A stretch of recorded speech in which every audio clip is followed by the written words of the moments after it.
अन्नदाता। पग पग पर है संग तुम्हारे अन्नदाता। लहू किसानों का बन के पसीना सींचता है धरती का सीना। मेहनत का तेरी हक दिलवाने, नई तकनीक नई खोज बताने। पशुधन को गुणवान बनाना, पौध सुरक्षा को सिखलाना, खेती के सब गुर समझाने, भारत का सरताज बनाने। आठों पहर है संग तुम्हारे अन्नदाता अन्नदाता। नमस्कार, मैं हूं आपके साथ अमिता सिन्हा और आप सभी दर्शकों का अन्नदाता कार्यक्रम में स्वागत करती हूं। हर रोज की तरह कार्यक्रम में हम लेकर आते हैं खेती बाड़ी से जुड़ी हुई बहुत सी लाभकारी जानकारियां। तो चलिए सबसे पहले देखते हैं क्या है विशेष आपके लिए आज के कार्यक्रम में। मूंगफली की फसल में किए जाने वाले समसामयिक कार्य।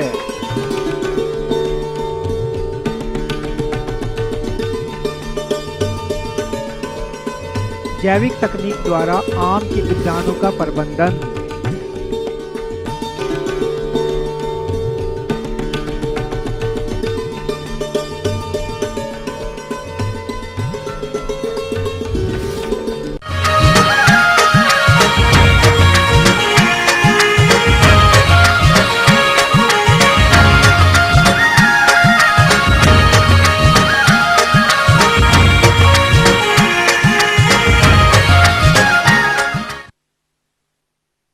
जायद मूंगफली की फसल इस समय बढ़वार की अवस्था पर है। फसल से अच्छी पैदावार के लिए सिंचाई, उर्वरक, खरपतवार और कीट रोगों से फसल को बचाना होगा। जायद मूंगफली के उत्पादन में सिंचाई का मुख्य रोल रहता है। अगर इन समसामयिक क्रियाओं पर ध्यान दिया गया तो उत्पादन में काफी गिरावट होती है। तो इस समय मूंगफली की फसल में कौन कौन से समसामयिक क्रियाओं को संपादित किया जाए, इस विषय पर जानकारी दे रहे हैं क्षेत्रीय अनुसंधान केंद्र उज्जानी बदायूं के डॉक्टर A.K. चौबे।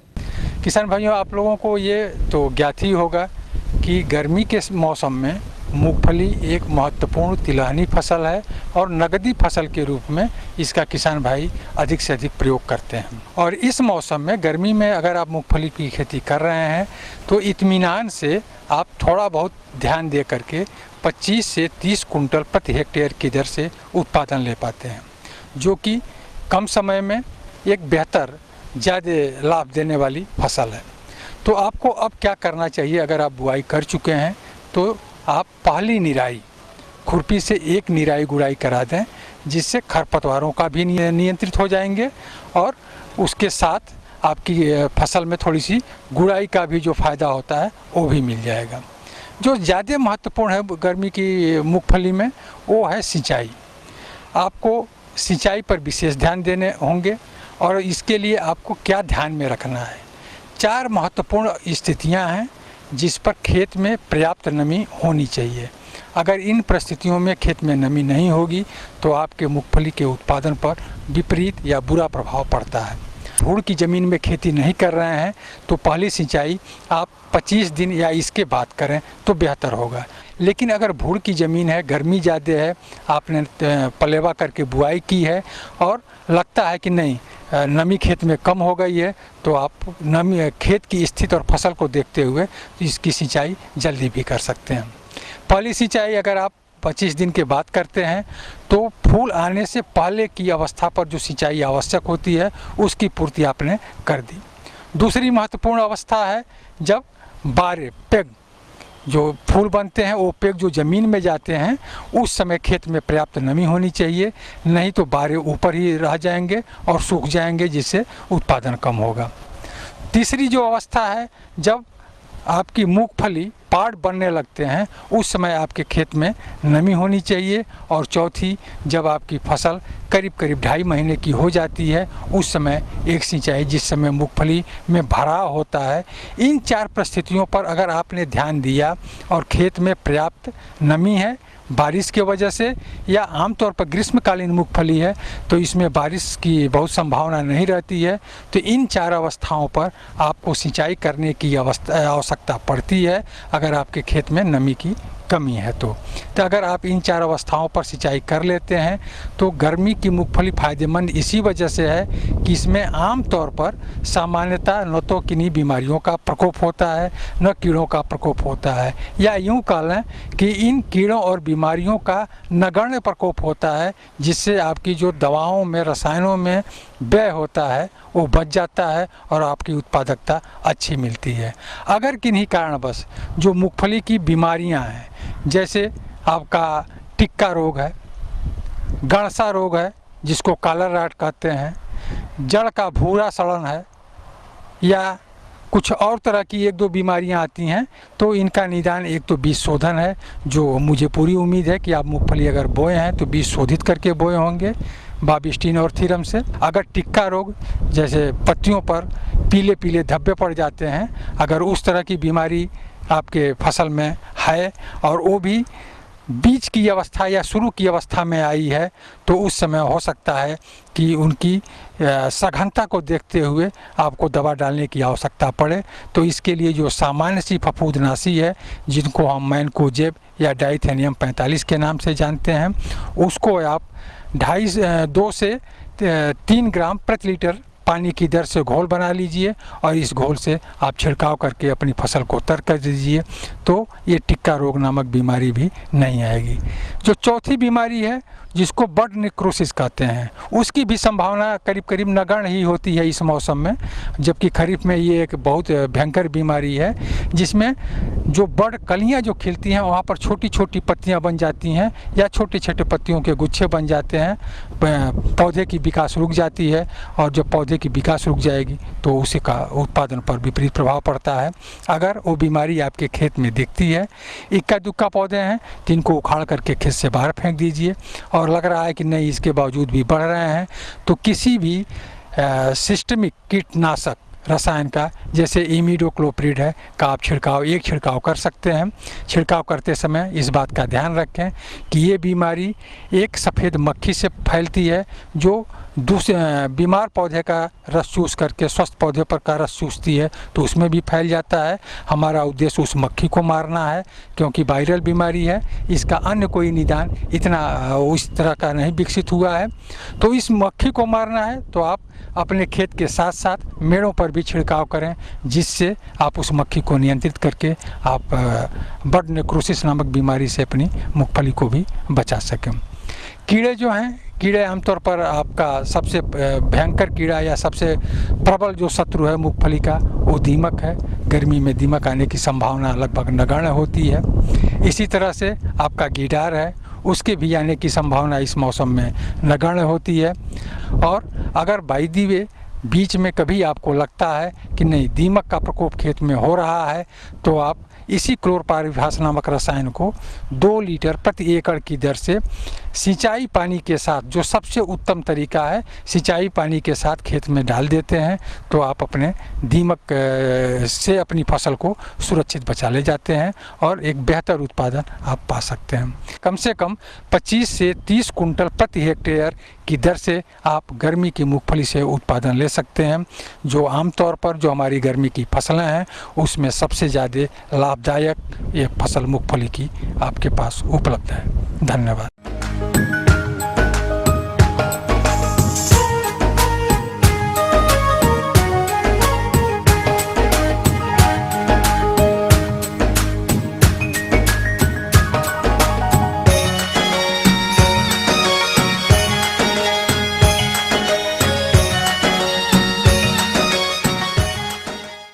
जिन किसान भाइयों के पास आम की बागवानी है, उनके पौधों में इस समय फलों का आकार चने के आकार से लेकर नींबू के आकार का हो गया होगा। इन फलों की अच्छी बढ़वार हो, इसके लिए कुछ बातों को विशेष ध्यान में रखने की जरूरत है, जिनमें मुख्य रूप से सिंचाई प्रबंधन, कीट नियंत्रण प्रमुख है, जिस पर अपने अनुभवों को बता रहे हैं ग्राम काशीपुर, जिला सहारनपुर के प्रगतिशील किसान श्री रामवीर सिंह चौहान। मेरे पास आम का लगभग 80 एकड़ आम का बाग है मेरे पास और मेरे भाइयों के पास, और इसमें तरह तरह के किस्म के आम हैं। लंगड़ा है, चौसा है, रामकेला है, दशहरी है और गुलाब जामुन, ये समय है। किसान भाइयों कि इस समय हमारे बागों में सरसों के दाने के बराबर आम लगभग तैयार है।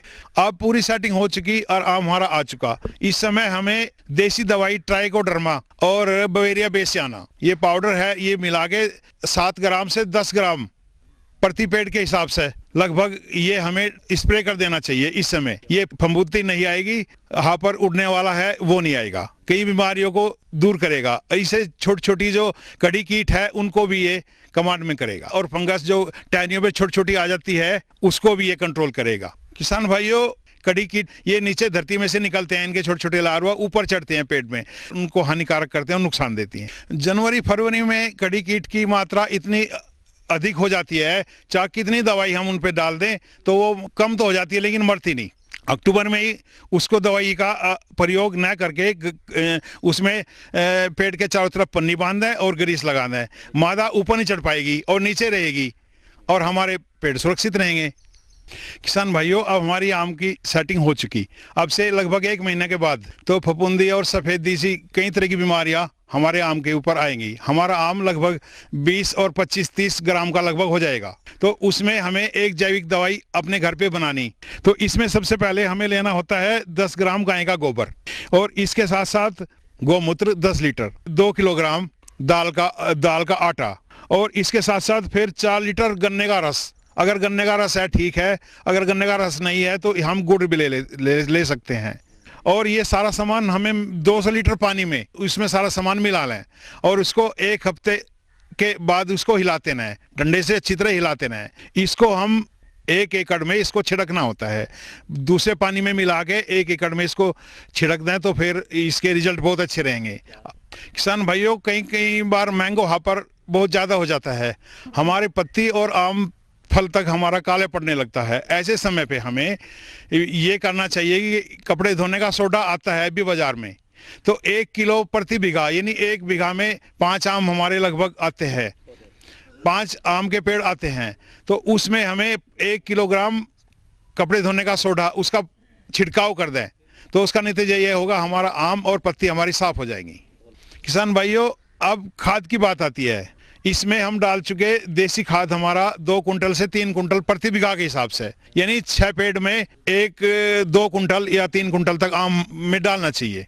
किसान भाइयों, यदि हमारा आम का पेड़ 10 वर्ष का है तो हम उसमें एक टोकरा यानी 20-25 किलो लगभग कंपोस्ट खाद उसमें डालेंगे, और 5 किलोग्राम उसमें जैविक खाद जो हमने वर्मी कंपोस्ट और दूसरा खाद बना हुआ है, ये मिला के हम 10 वर्ष के पेड़ तक डालेंगे। डालने का किसान भाइयों तरीका उसका ये है, उसकी नाली बना दें 4 फुट, पेड़ का जो तना है उसे 4 फुट नाली बना दें, 4 इंच गहरी, और नाली खोद दें चारों तरफ। इसके साथ साथ उसमें जो खाद हमने अभी मात्रा बताई है खाद उसमें डाल दें और डाल कर नाली बंद कर दें, और नाली बंद करने के बाद सिंचाई करें जरूर। इसका फ़ायदा ये होगा कि हमारा आम जैविक बनेगा और साइज भी हमारा बड़ा लगेगा। किसान भाइयों, सिंचाई की बात जहाँ तक है अपने आम के पेड़ों में, तो अभी तक तो सिंचाई हमें नहीं करनी। अप्रैल का महीना है, इसमें 20 अप्रैल के बाद सिंचाई करनी, इससे पहले सिंचाई नहीं करनी किसी कीमत पे भी। क्यों? हमारा आम जो है वो सिंचाई में प्रभावित होगा, ज़्यादा पानी में, जितने पानी की आवश्यकता उतना भी है। तो करीब 20 अप्रैल के बाद सिंचाई करें अपने आम के बागों में जरूर जी। 20 अप्रैल के बाद फिर सिंचाई करें 20 दिन के बाद, 20 दिन के बाद फिर सिंचाई करें, और हर 15 और 20 दिन के बाद फिर सिंचाई करते रहें। सिंचाई की कमी ना लगने दें। अगर सिंचाई की कमी लगी तो तरह तरह की बीमारियां आएंगी और हमारा आम छोटा अवस्था में नीचे गिरना शुरू हो जाएगा। तो इसके साथ साथ हमें ये ध्यान रखना चाहिए, हमारे जो आम के पेड़ है उसमें जल भराव नहीं होना चाहिए। अगर उसमें पानी ज़्यादा देर ठहरता है तो वो हानि करेगा। किसान भाइयों, इन सभी जैविक बातों का आप लोग ध्यान करोगे और एक बार इस्तेमाल करके देखोगे, आपका आम स्वादिष्ट होगा, बड़े साइज का होगा, और अच्छी तरह विपणन में बिक्री में उसका बहुत फायदा होगा, और आपका प्रोडक्शन अधिक होगा, और आपको जो है इसका लाभकारी फायदा मिलेगा आपका। ये थी कुछ उपयोगी जानकारियां। अब लेते एक छोटा सा ब्रेक, जल्द लौटते हैं और कार्यक्रम में आगे है महत्वपूर्ण जानकारियां। बने रहिए हमारे साथ।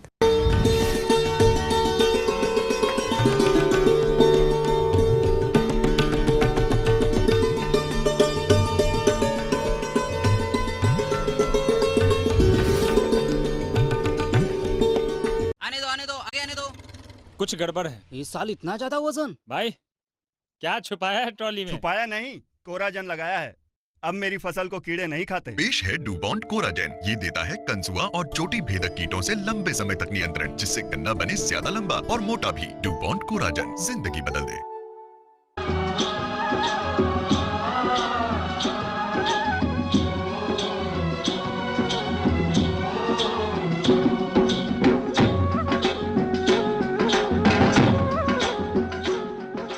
ब्रेक के बाद एक बार फिर से आप सभी दर्शकों का अन्नदाता कार्यक्रम में स्वागत है। बढ़ते हैं अपनी अगली प्रस्तुति की ओर।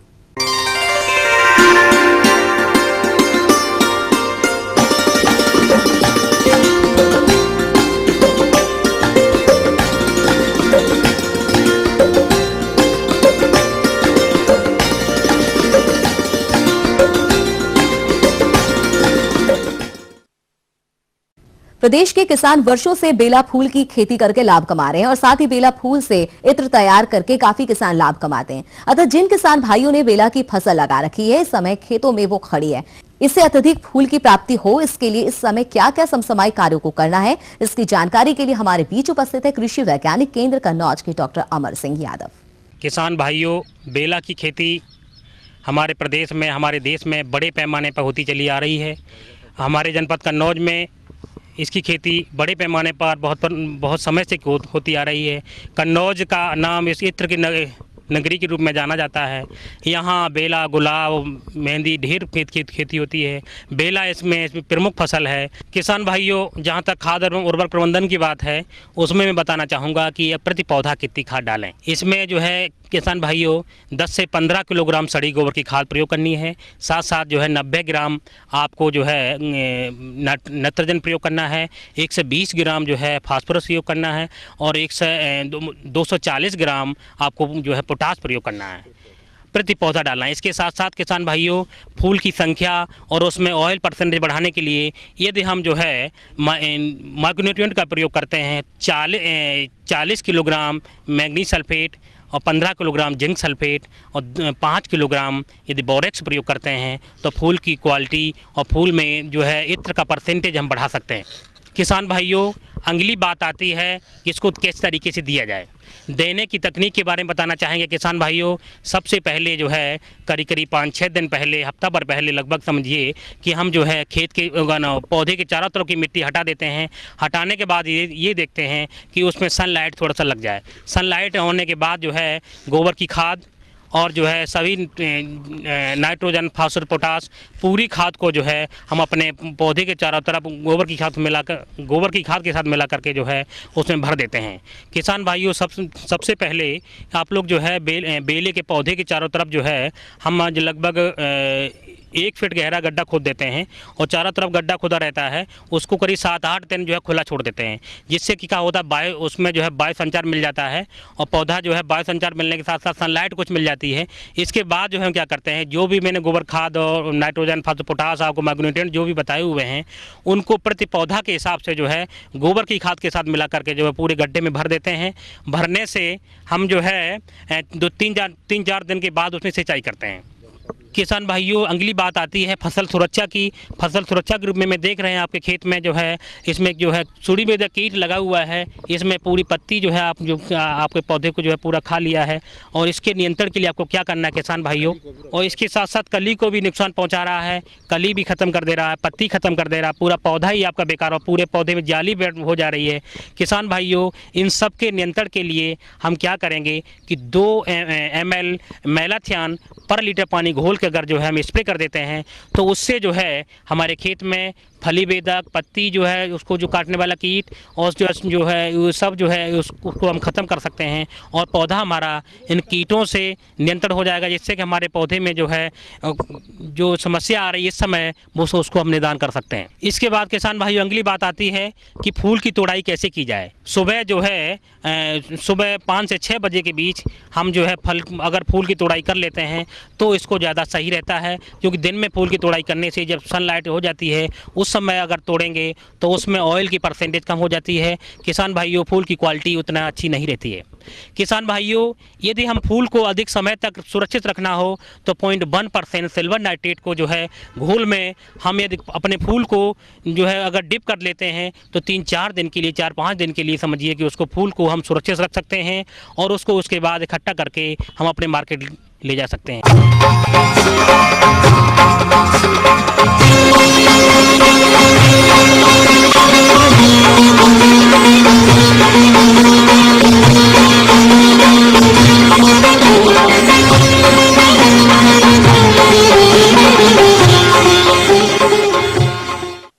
पशुपालन व्यवसाय में महत्वपूर्ण भूमिका दूध देने वाले दुधारू पशुओं की होती है। तो पशुपालक पशु की सही उम्र की पहचान नहीं कर पाते हैं और जब वे पशु मेले या किसी किसान से पशु खरीद कर घर लाते हैं और जब उन्हें कम दुग्ध उत्पादन प्राप्त होता है जिससे वे ठगी के शिकार हो जाते हैं। अतः पशु खरीदते समय उनकी उम्र की पहचान कैसे करें, इस विषय पर जानकारी दे रहे एक विषय विशेषज्ञ डॉक्टर राम प्रकाश शर्मा। आदरणीय किसान बंधु, हमारे देश में गायों की जरूरत के आधार पर प्रकृति ने कई नस्लें दी हैं। अब विषय ये आता है कि बुंदेलखंड में अपने लिए श्रेष्ठ नस्ल कौन सी है, क्योंकि दूध की भी ज़रूरत है हमें और हमें बछड़ों की भी ज़रूरत है। हमारे यहाँ गर्मी बहुत रहती है, सर्दियों में सर्दी भी बहुत रहती है, तो ऐसी गर्मी और सर्दी को सहन करने की जिस नस्ल में क्षमता अच्छी हो, दूध भी अच्छा देती हो, अगर उस नस्ल के ऊपर अगर हम बातचीत करते हैं तो एक चयन करने में समस्या जाती है। हमारे देश में वर्तमान में भी 24 नस्ल बची हुई हैं। उसमें हम लोगों ने अपने दीनदयाल शोध संस्थान में जो अनुकूलन परीक्षण किए हैं उस नस्लों में से साहिवाल नस्ल हमारे यहाँ सबसे अच्छी पाई गई है। ये नस्ल गर्मी सर्दी बरसात की जो स्ट्रेस वाली कंडीशन है उसमें भी अच्छा अपने को परफॉर्म करने की, अच्छे दूध देने की क्षमता इस नस्ल में है।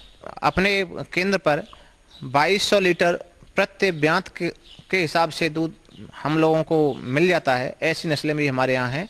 वैसे तो अपने देश में 4500 लीटर प्रति लैक्टेशन यानी 4500 लीटर एक 300 दिन के ब्यांत में गायों ने दूध दिया है। ऐसी नस्लें भी हमारे यहाँ हैं। औसत परिस्थितियों में 1800 लीटर दूध गाय देती हैं किसानों के यहाँ भी। तो हमें इन परिस्थितियों में यानी बुंदेलखंड की जो परिस्थितियाँ हैं उनमें साहिवाल गाय का पालन करना चाहिए। और साहिवाल गाय की दृष्टि से अगर हम लोग पहचान की दृष्टि से बात करते हैं तो इसका रंग लाल होता है, शरीर मार्शल है, सींग छोटे, माथा चौड़ा है, पूरा शरीर सिमेट्रिकल है। इसका जैसे हम देख रहे हैं ऐन विकसित है, चारों थन अलग अलग स्थिति में इसके बने हुए हैं, जिसको हम दुग्ध शिरा बोलते हैं, जो हमारे ऐन के आगे से लगी हुई हैं, ये अत्यंत विकसित हैं। इसका अर्थ है कि इसमें दूध देने की अच्छी गुणवत्ता है। त्वचा है वो भी पतली होगी। ऐसी गाय का हम लोग चयन करेंगे तो हम निश्चित रूप से अच्छी गाय का चयन कर अच्छा जो जिसको दूध की गुणवत्ता भी अच्छी है, दूध की उत्पादकता भी अच्छी है, तो ऐसे पशु का चयन करके हम लोग अच्छा लाभ कमा सकते हैं। अब दूसरा विषय ये आता है कि साहिवाल गाय या दूसरा भी पशु जो जिसकी हमको बाजार से कहीं से खरीदना है तो खरीदते समय किन किन बातों का ध्यान रखना चाहिए। जो अपना अनुभव पिछले 22-24 वर्षों का इस केंद्र का है तो मैं किसान भाइयों को 2-3 प्रमुख बातों की तरफ ध्यान आकर्षित करना चाहूँगा। बाजार में गायों के साथ में या पशुओं जो ऐसे पशु जिनको दूध के लिए हम लोग खरीदना चाहते हैं तो कम से कम 4 बार का दूध हम लोग अपने आंखों के सामने दुहाई करा के देखें, क्योंकि एक बार के दूध के आंकलन से हम लोग ये अंदाज लगाना ठीक नहीं मानते। इसलिए मैं ये आग्रह करना चाहूँगा कि कम से कम 4-5 समय का दूध का हम लोग देखें, उसी के आधार पर हम लोग तय करें कि हमारी ये गाय भैंस इतना दूध देगी। दूसरा, जो दुधारू नस्ल होती हैं उनका ऐन विकसित होता है। थन चारों अपने अपने क्वार्टर के हिसाब से दूध देते हैं, तो थनों का जो आकार है वो विकसित होगा, ऐन का आकार विकसित होगा। जो दुग्ध शिराएँ हैं उन अगर वो पूरी तरह विकसित होंगी तो हमारे जो पशुधन हैं जो दुधारू नस्ल के हैं वो अच्छा दूध देंगे। सामान्य परिस्थितियों में जो मांसल पशु होते हैं वो अच्छा दूध देते हैं, जिनकी त्वचा पतली होती है वो दुधारू होते हैं। सामान्यतः जो सरल स्वभाव के पशु होते हैं उनमें दूध देने की क्षमता अच्छी होती है।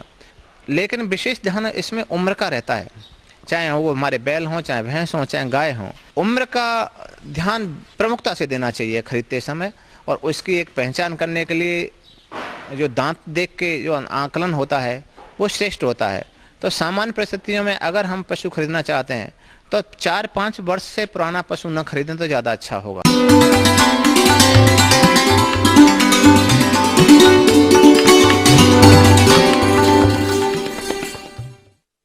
अन्नदाता हेल्पलाइन निःशुल्क फोन संपर्क सेवा के माध्यम से आपके द्वारा पूछे गए प्रश्नों में से 1 या 2 महत्वपूर्ण प्रश्नों को हम अपने कार्यक्रम में शामिल करते हैं और इसी के तहत आज का चयनित प्रश्न है और उसका जवाब इस प्रकार है।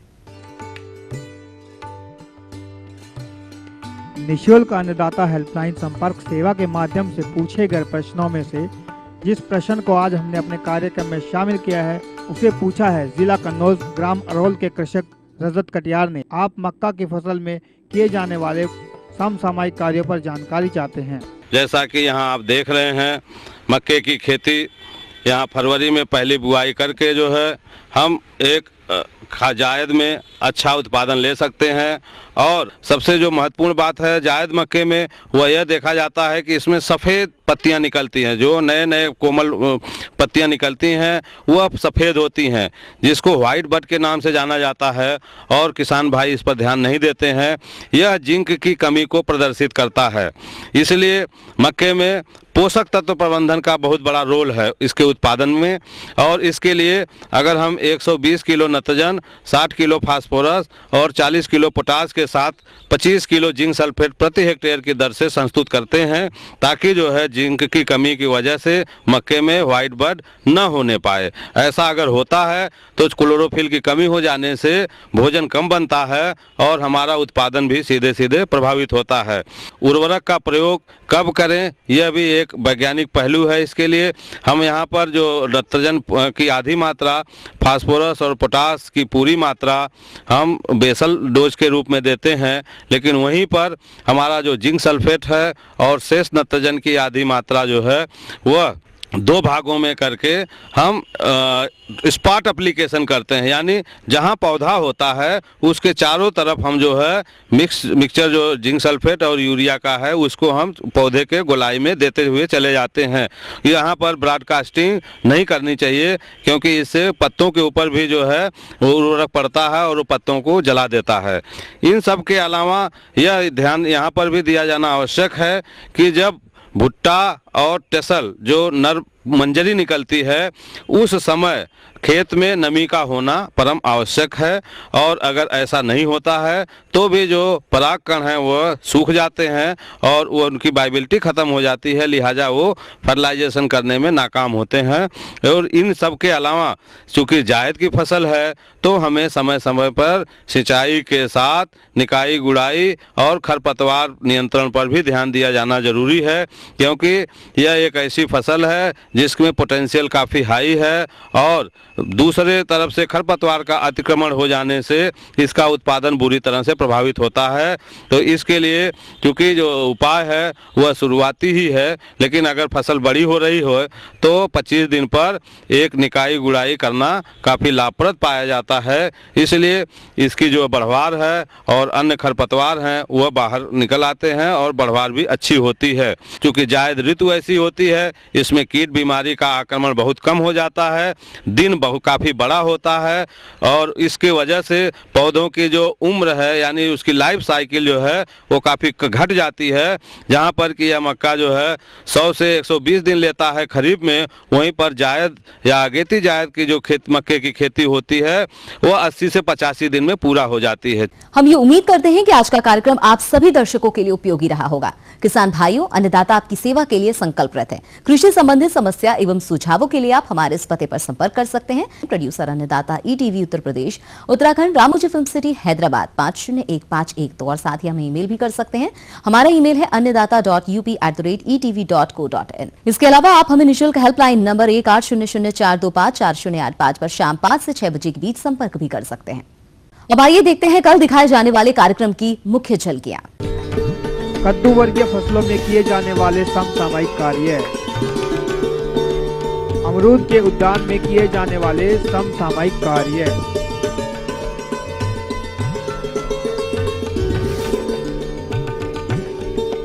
फिलहाल अन्नदाता की पूरी टीम को इजाजत दीजिए। कल फिर इसी समय आपसे मुलाकात होगी कृषि संबंधित कुछ और रोचक जानकारियों के साथ। नमस्कार।